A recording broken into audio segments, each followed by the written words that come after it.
Namaste, my beautiful beings of light. Welcome back to my channel. Happy Friday. Hope everybody's having a blessed day. And yeah, I'm going to continue to read the ending of the teachings of the Hindu mystics by Andrew Harvey, Shambhala. The self and the cinema. Wait, I want to say thank you to my father. Thank you for your blessings. Thank you for having me here. Teach the collective. Thank you for my ancestors. Thank you for my guides, my angels. Thank you for my life. Thank you for the protection. Thank you for my spirit animals. Thank you for my ascended masters, my galactic family, my ancient ancestors of all cultures. I love you all. Thank you so much for your love.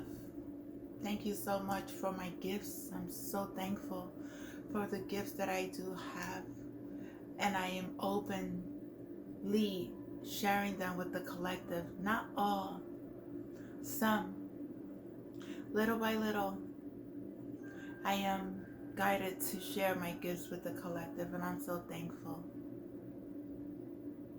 And for those who are here to learn, thank you for your love. Thank you for your support.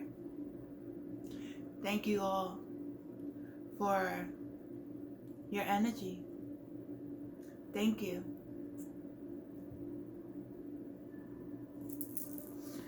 The self and the cinema. How can there be a continuation between the self, which is pure knowledge, and the triple factors, which are relative knowledge? This is in a way like the working of a cinema as shown below. Cinema show. There's one side that's called the cinema, which I'm going to read now. The lamp side. The lamp inside the apparatus. The lens is in front of the lamp. The film, which is long series of separate photos. The lens, the light passing through it, and the lamp, which together form the focus light. The light passing through the lens and falling on the scene. The various kinds of pictures appearing. The light of the screen. The mechanism which sets the film in motion. Self, which is the lamp inside. The pure savic mind close to the self, which is the lens in front of the lamp. The stream of latent tendencies consisting of subtle thoughts, which is the film, which is long series of separate photos. The mind, which is the illumination of and the self, which together form seer or the jiva, which is the lens, the light passing through the lamp, which together form focus light. The light of self emerging from mind through senses and falling on the world. That is the light passing through the lens, falling on the scene. The various forms of names appearing as objects perceived in the light of the world. Those are the various forms of pictures appearing, the light of the screen. The divine law manifesting the latent tendencies of the mind. That's the mechanism which sets the film in motion. Just as the pictures appear on the screen, as long as the film throws the shadows through the lens, so the phenomenal world will continue to appear to the individual in the waking and dream state as long as there are latent mental impressions.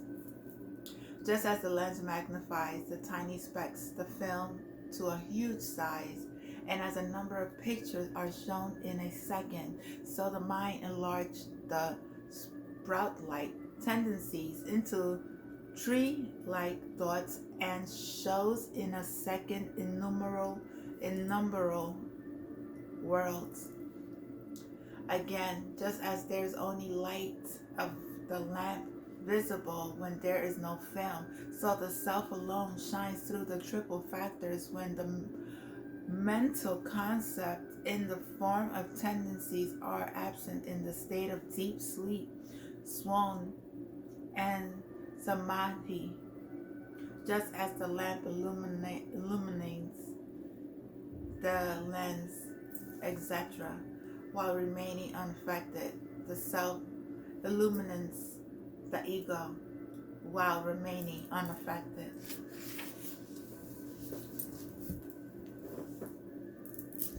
I am a child. I am now 74 years old, and yet I feel that I am an infant. I feel clearly that in spite of all the changes, I am a child. My guru told me that child, which is you even now, is your real self. Go back to the state of pure being, where the I am is still in its purity before it got contaminated with this I am or that I am. Your burden is false self-identifications. Abandon them. My guru told me, trust me. I tell you, you are divine. Take it as the absolute truth. Your joy is divine. Your suffering is divine too. All comes from God. Remember it always. You are God. Your will alone is done. I did believe him and soon realized how wonderfully true and accurate were his words. I did not condition my mind by thinking, I am God, I am wonderful, I am beyond. I simply followed. Let me read that again. I did not condition my mind by thinking I am God, I am wonderful, I am beyond. I simply followed his instructions, which was to focus the mind on pure being, I am, and stay in it. I used to sit for hours together with nothing but I am in my mind, and soon peace and joy and a deep, all-embracing love became my normal state. In it all disappeared myself, my guru, the life lived, the world around me. Only peace remained and unfathomable silence. I don't know that name, but I'm just show you. I don't know who wrote it, but that's that person's name. The Divine Mother. There are 3 ways of being of the Mother, of which you can become aware when you enter into touch of the oneness with the conscious force that holds us, the universe. Holds us and the universe. Transcendent, the original Supreme Shakti. She manifests mystery of the Supreme. Universal, the cosmic. Mahashakti. Mahashakti. She creates all things. She creates all these beings and contains and enters, supports, and conducts all these million processes and forces. Individual, she embodied the power of these 2 vaster ways of her existence, makes them living and near to us and meditates between the human personality and the divine nature. The one transcendent Shakti, the mother, stands all above the world and bears in her eternal consciousness the supreme divine. Alone she harbors the absolute power and infallible presence, containing or calling the truth that have to be manifested. She brings them down from the mystery in which they are hidden into the light of her infinite consciousness and gives them a form of force in her omnipotent power and her boundless life and a body in the universe. All is her play in the supreme. All is her manifestations of the mysteries of the eternal, the miracles of the infinite. All is she, for all are parcels and portions of the divine conscience force. Nothing can be here or elsewhere but what she decides and the supreme sanctions. Nothing can take shape except what she, moved by the supreme's perceives and forms after casting it into seed in her creating Ananda. The Mahashakti, the universal mother, works out whatever is transmitted by her transcendent consciousness from the supreme and enters into the world of what she has made. Her presence fills and supports them with her divine spirit and the divine all-sustaining force and delight without which they could not exist.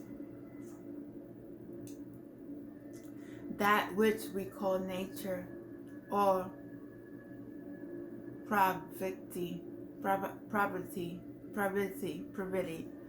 is only her outward executive aspect.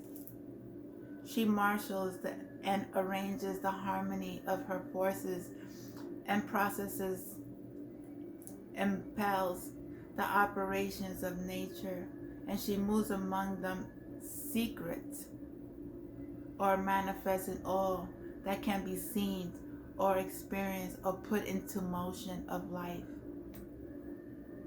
Each of the worlds is nothing but one play of the Mahashakti, of that system of worlds or universe, who is there as the cosmic soul and personality of the transcendent mother.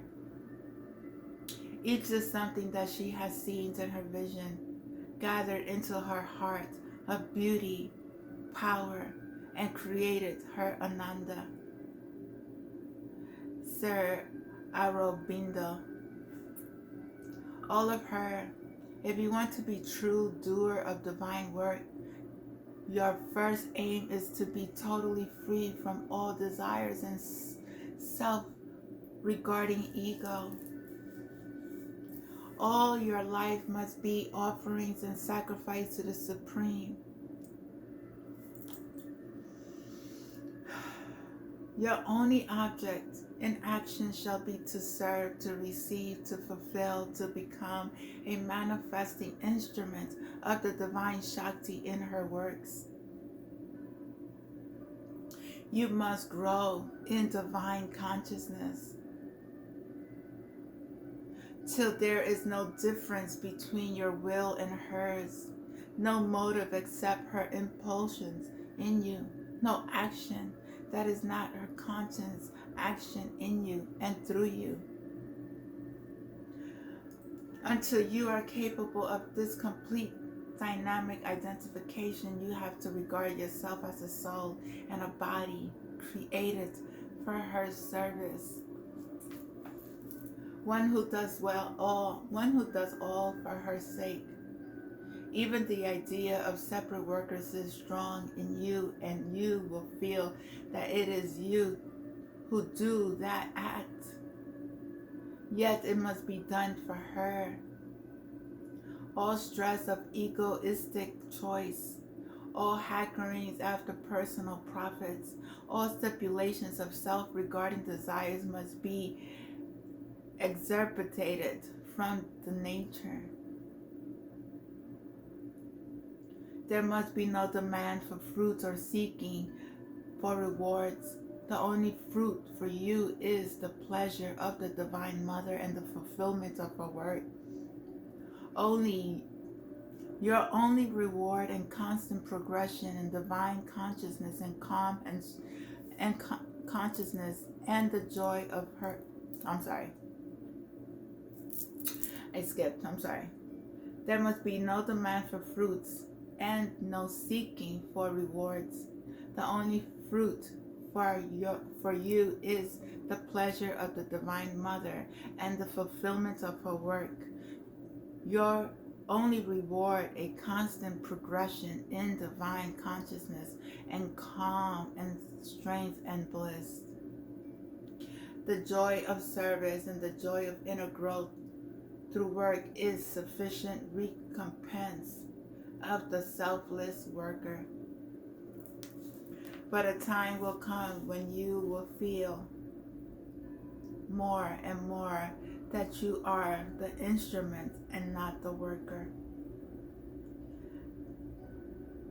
For first, by the force of your devotion, your contact with the Divine Mother will become so intimate that at all times you will have only to concentrate and to put everything into hands,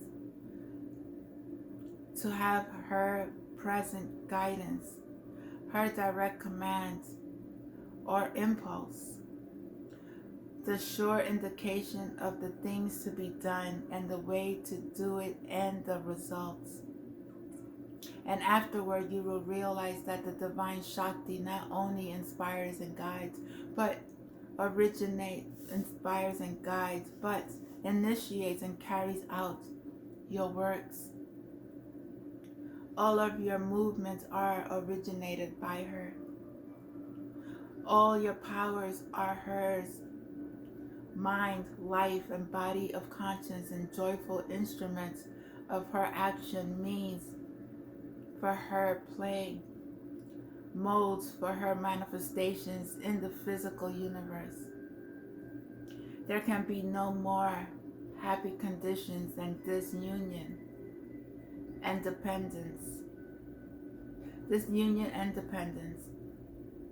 For this step carries you back beyond the borderline from the life of stress and suffering in the ignorance into the truth of your spiritual being, into its deep peace and its intense ananda.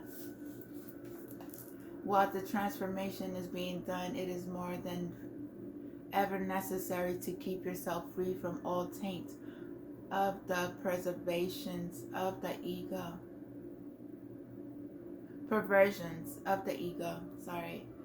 Let no demands or insistence creep into stain the purity of the self-giving and the sacrifice. There must be no attachments to the work or the results. No laying down of conditions, no claim to possess the power that should possess you. No pride to the instrument, no vanity or arrogance. Nothing in the mind or in the vital or physical parts should be suffered to distort its own use or seize for its own personal and separate satisfaction the greatness of the forces that are acting through you. Let your faith, your sincerity, your purity of aspirations be absolute and pervasive of all the planes and layers of the being. Then every disturbing element and distorting influence will progressively fall away from your nature. The last stage of this perfection will be done when you are completely identified with the Divine Mother and feel yourself to be no longer under the separate being, instrument, servant, or worker, but truly a child, an eternal portion of her consciousness, and force. Always, she will be in you and you in her. It will be your constant, simple, and nature experience that all of your thoughts and seeing and actions, your very breathing or moving come from her and hers. You will know and see and feel that you are a person and power formed by her out of herself, but out of her for the play and yet always safe in her. Being of her being, consciousness of her consciousness, force of her force, Ananda of her Ananda. With this condition is entire and her supra mental energies can freely move you, then you will be perfect in divine works. Knowledge actions will become sure, simple, luminous, spontaneous, flawless, and outflow from the supreme, a divine movement of the eternal. Sa'ario Bindo. Wow, that was beautiful. The super mental force. Here, the evolution takes place in the material universe. The foundations, the original substance of the first established in all conditioned status of things is matter. Mind and life are involved in matter, but they are limited and modified in their actions by the obligations to use this substance for their instrumentations and by their subjection to the law of material nature, even while they modify what they undergo and use. An original creative and evolutionary power there must be, but although matter is the first substance, the original and ultimate power is not an inconsistent material energy, for then life and consciousness will be absent. Since inconscience cannot evolve consciousness, nor can inanimate force evolve life. There must be, therefore, since mind and life also are not that, a secret consciousness greater than life consciousness or mind consciousness, an energy of more essential than material energy. Since it's greater than mind, it must be a supramental consciousness force. Since it's a power of essential substance other than matter, it must be the power of that which is the supreme essence and the substance of all things, a power of the spirit. There is a creative energy of mind and a creative life force, but they are instrumental and partial, not original and decisive.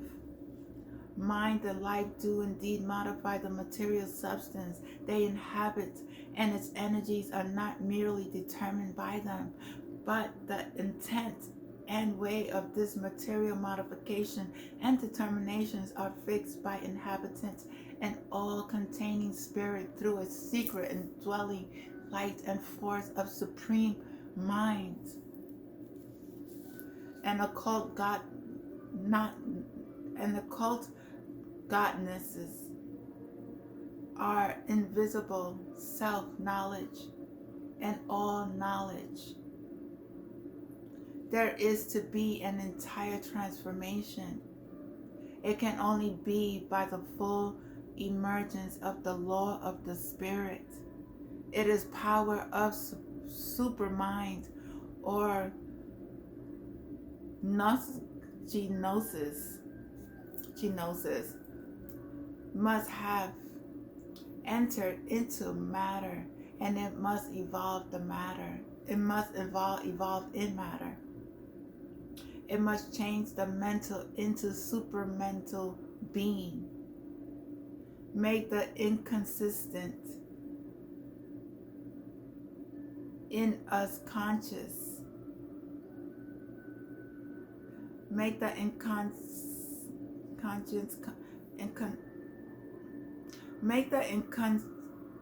conscience in us conscious. Spiritualize our material substance.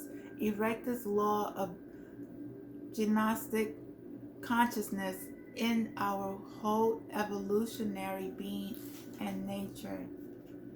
Seria Robindo. The new being. The mental man has not been nature's last effort or highest reach, though he has been in general more fully evolved in his own nature than those who have achieved themselves below or inspired or aspired above. As she pointed man to yet a higher and more difficult level, inspired him with the ideal of a spiritual living, begun the evolution in him of a spiritual being. The spiritual man is her supreme, supernormal effort of human creation for having evolved the mental creator, thinker, sage, prophet of an ideal, the self-controlled, self-disciplined, harmonized mental being. She has tried to go higher and deeper within and call out into the front of the soul and the inner mind and heart, call down from above the forces of all spiritual minds and higher minds and over minds, and create under their light and by their influence the spiritual sage, seer, prophet, God lover, yogin, gnostic, Sufi, mystic. The spiritual man is the sign of this new evolution, this new and higher endeavor of nature. But this evolution differs from the past process of evolutionary energy into two respects. It is conducted by a conscious effort of the human mind,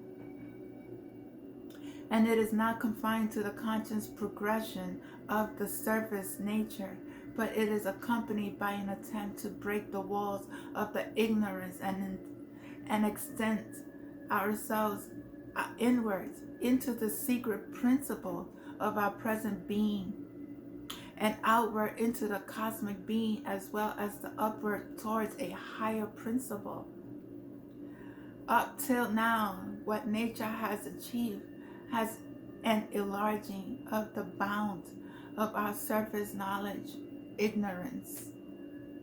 What is attempted in the spiritual endeavor is to abolish the ignorance, to go inward and discover the soul, and to become united in consciousness with God and with all existence. This is the final aim of the mental stage of evolutionary nature in men. It is the initial step towards a radical transmutation of the ignorance into the knowledge. The spiritual change begins by an influence of the inner being and the higher spiritual mind, and action felt and accepted on the surface. But this is by itself can lead only to an illumined mental idealism, or to the growth of a religious mind, a religious temperament, or some devotion in the heart and petty in the conduct. Much has been done. We have to live deeper within. We have to exceed our present consciousness and surpass our present status of nature. It is the evidence that if we can live thus deeper within and put out steadily the inner forces without the outer instrumentations, or raise ourselves to dwell on higher and wider levels and bring their powers to bear on physical existence, not merely receive influence descending from them, which is all we can now do,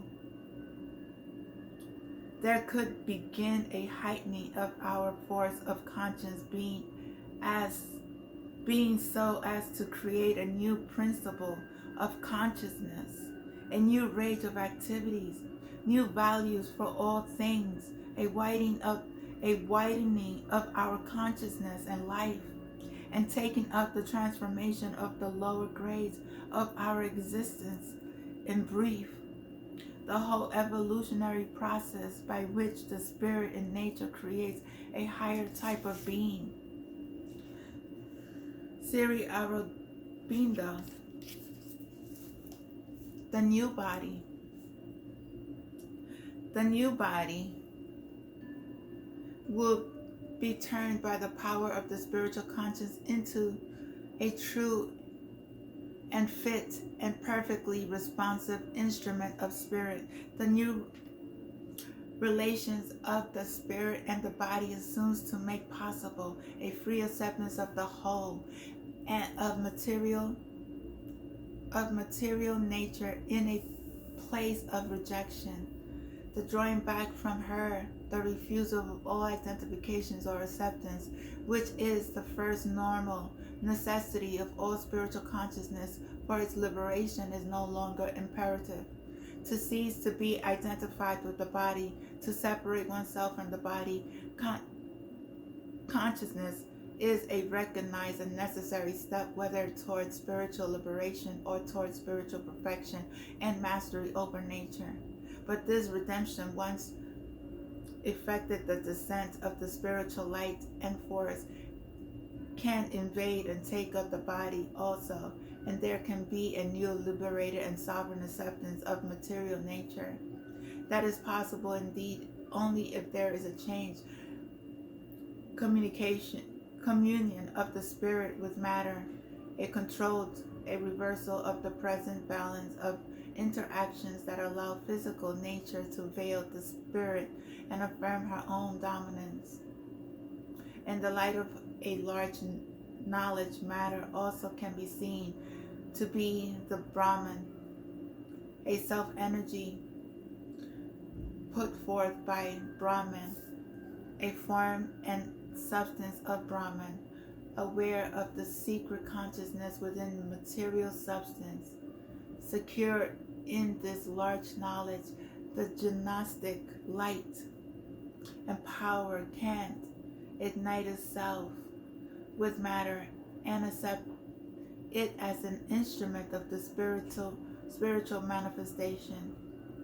The spirit has made itself matter in order to place itself as an instrument of the well-being and joy of created beings for a self-offering of universal physical utility and service. The gnostic being using matter, but using it without material or vital attachments or desires, will feel that he is using the spirit in this form of itself with its consent and sanctions for its own purpose. There will be in him a certain respect for physical things, an awareness of the occult consciousness in them, a worship of the divine Brahman, in what he uses, a care for a perfect and faultless use of his divine material, for a true rhythm or rhythm-ordered harmony, beauty in the life of matter, in the utilization of the matter. As a result of this new relationship between spirit, the body, and the gnostic evolution will infiltrate the spiritualization, perfection, and fulfillment of the physical being.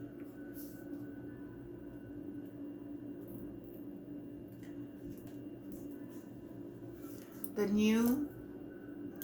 new race, a super mental or gnostic race of being, will not be a race made according to a single type, molded in a single fixed pattern. For the law of the supermind is utility fulfilled in diversity, and therefore there would be an infinite diversity in the manifestation of the gnostic consciousness, although that consciousness would still be one in its basis, in its constitution, and in its all revealing and all uniting order, but in the supernatural race itself, in the variations of its degree, the individual will not be cast according to single type of individuality.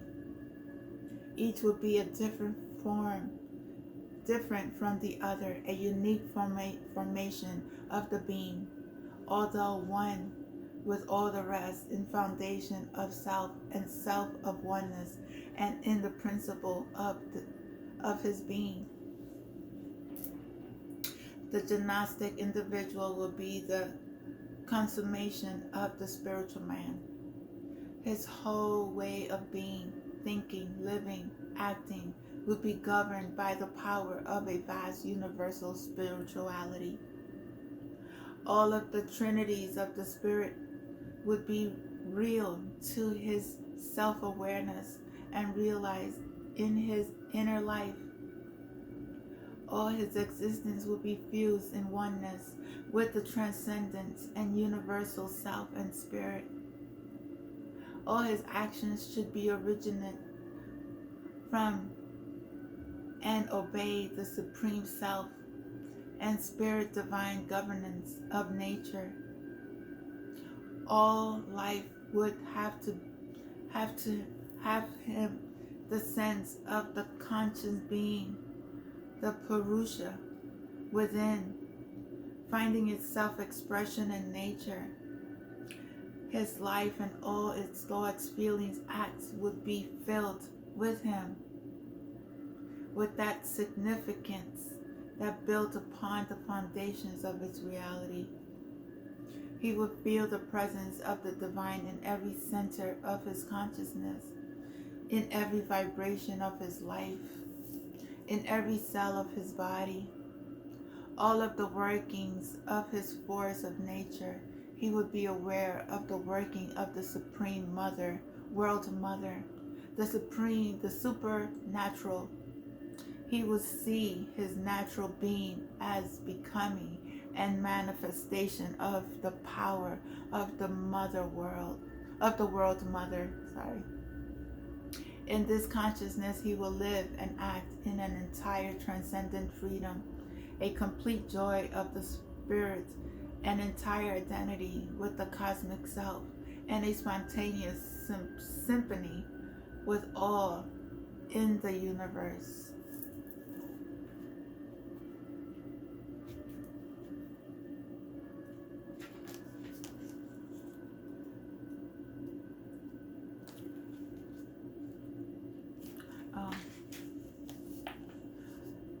One single life then shall be, and to hear the law of pain. Earth shall be made a home of heaven lights. The conscious beam shall touch men's eyes, and the true conscious world come down to earth, invading matter with the spirit rays, awakening silence and immortal thoughts, awakening its silence and immortal thoughts, awakening the dumb hearts of the living word. This mortal life shall house entity bliss, eternity bliss. The body self tastes immortality. One mind